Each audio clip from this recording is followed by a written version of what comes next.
हम आज महिला चिकित्सालय में बैठे हैं और हमारे सामने सीएमएस साहब हैं, तो मैं उनसे चंद सवाल करूंगा आज के स्वास्थ्य वाले विषय पर। तो जनाब बताएं, आपका नाम क्या है और आपका डेजिग्नेशन क्या है? जब मैं डॉक्टर तैयब, सीएमएस मोहनलाल गौतम, जिला महिला चिकित्सालय अलीगढ़, आप सभी लोगों का एमएलजी परिवार की तरफ से स्वागत करता हूँ। डॉक्टर साहब, ये जो यहाँ पर बहुत सारी समस्याएं महिलाओं की होती हैं, अचानक डिलीवरी वाली प्रॉब्लम्स होती हैं, दवाओं का भी मामला है, तो इसके बारे में आप कुछ बताएं कि किस किस तरीके से और कितनी दवाएं कुछ गवर्नमेंट की तरफ से मिलती हैं और आप पे क्या क्या इक्विपमेंट ऐसे हैं जो आप आजकल जो मॉडर्न टेक्नोलॉजी चल रही है उसमें कितना आप सहयोग दे रहे हैं? देखिए, डिलीवरीज़ के लिए सरकार ने जितने डिलेज़ हैं उसको कम करने के लिए, क्योंकि पहले जो कभी डिलीवरीज़ हैं रास्ते में हो रही हैं, कुछ ऑब्स्ट्रक्टेड लेबर्स हैं, तो उस पर 102 एम्बुलेंस और पेरिफेरी के लेवल पे आशा और एक जो रेफरल का सिस्टम है वो पहले से बहुत ही बेटर हुआ है कि कोई भी कॉम्प्लिकेटेड डिलीवरीज़ हैं वो टाइमली जो है डिस्ट्रिक्ट लेवल हॉस्पिटल या रेफरल सेंटर्स पे पहुंच जा रही हैं।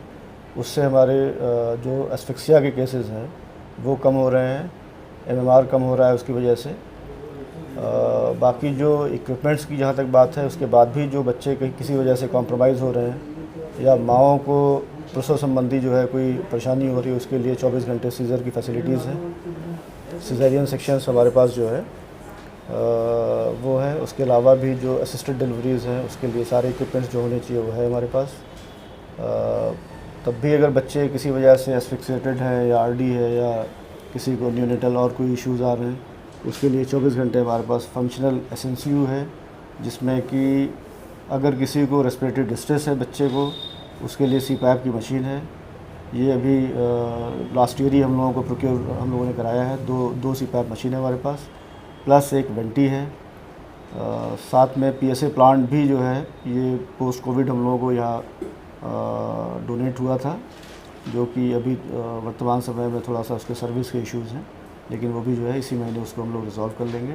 तो ये सारे इक्विपमेंट्स आपको अभी जल्दी में दिए गए हैं या पहले से? नहीं, सीपैप हमारे पास ये गवर्नमेंट की तरफ से लास्ट ईयर प्रोक्योर हुए हैं। बच्चे हैं जिनमें सांस समस्या संबंधित जो है समस्या है, आरडी हम लोग कहते हैं, जो कि मोर देन 80 रेस्पिरेटरी रेट वाला है अगर, तो उसके सपोर्ट के लिए जो है रेस्पिरेटरी असिस्टेंस के लिए वो है हमारे पास बैकअप।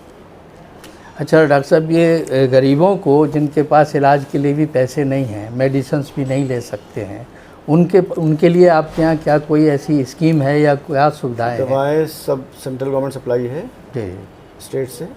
उसके अलावा भी अगर हम लोगों को कुछ किसी दवाओं की आवश्यकता होती है, उसके लिए एमसीएच सर्विसेज के उसमें कुछ फंड्स भी हैं, तो अगर कोई दवा हम लोगों को ज़रूरत पड़ती है तो हम लोग को लोकल उससे जो है परचेज भी कर सकते हैं। ऐसी मतलब आप ये कहना चाहते हैं कि मैक्सिमम बाहर से किसी भी मरीज़ को कुछ भी लाने की आवश्यकता नहीं है, सारी दवाएं आपके यहाँ अवेलेबल हैं? अच्छा डॉक्टर साहब, एक चीज़ ये बताइए, अभी बीच में बड़ा डेंगू का प्रकोप रहा और भी बहुत सारी ऐसी नई बीमारियां हैं, तो क्या आपके यहाँ कोई अलग से विभाग या कोई ऐसा है जो इस टाइप की चीज़ों पर इन्वेस्टिगेशन कर रहा हो, या हम कैसे कंट्रोल करेंगे?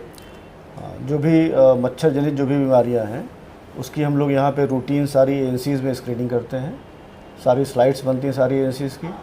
उसके अलावा इनकेस अगर किसी का ये NS1 या कुछ अगर पॉजिटिव आता है तो उसके लिए हमारे पास ही में डिस्ट्रिक्ट हॉस्पिटल है, वहाँ उनके पास आइसोलेटेड बेड्स हैं, वहाँ एडमिट कराते हैं। हमारे पास भी जो है 4 बेड्स हमेशा रिजर्व रहते हैं, अगर किसी को ज़रूरत है तो उसमें हम लोग एडमिट करते हैं। इसके अलावा जैसे छोटे छोटे बच्चे हैं, या एक छोटा सा सवाल है, आपने कभी कोई ऐसा केस जो बहुत ही बिल्कुल कॉम्प्लिकेट टाइप हो, क्या इस टाइप का कोई आपने केस कभी हैंडल किया हो तो उसके बारे में कुछ दर्शकों को बताइए।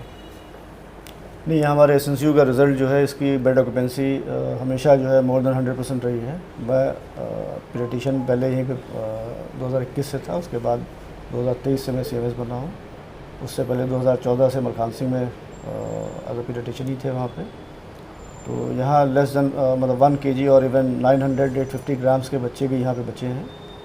और ओवरऑल बहुत ही सेटिस्फाइंग रिज़ल्ट है यहाँ का। यहाँ की सारी समस्याओं को और सारे मामलों को एक तरीके से चैलेंज के बतौर एक्सेप्ट किया।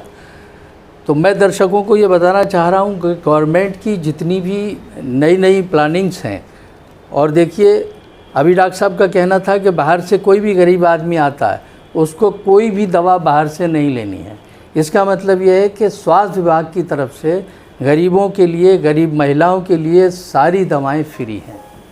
तो ये बात हमारे अभी हम लोगों के बीच में डॉक्टर तैयब साहब से मैं मुखातिब हो रहा था और आपने ये सारी चीज़ों के बारे में बताया। मैं अपने दर्शकों को एक बार फिर से ये बताना चाहता हूँ कि हमारे डॉक्टर साहब ने काफ़ी गरीब लोगों की मदद भी की है। आज जो हम लोग आपका इंटरव्यू लेने के लिए आए हैं, अभी पिछले बार हमारे मंडल मीडिया प्रभारी भानु प्रकाश सैनी ने एक ऐसी महिला का मामला यहाँ भेजा था जो बिल्कुल बड़ा क्रिटिकल मामला था, जिसको डॉक्टर साहब ने हैंडल किया और करने के बाद उसकी पूरी तरीके से मदद की। इसी के साथ मैं डॉक्टर साहब का फिर दोबारा से शुक्रिया अदा करता हूँ। साहब बहुत बहुत शुक्रिया।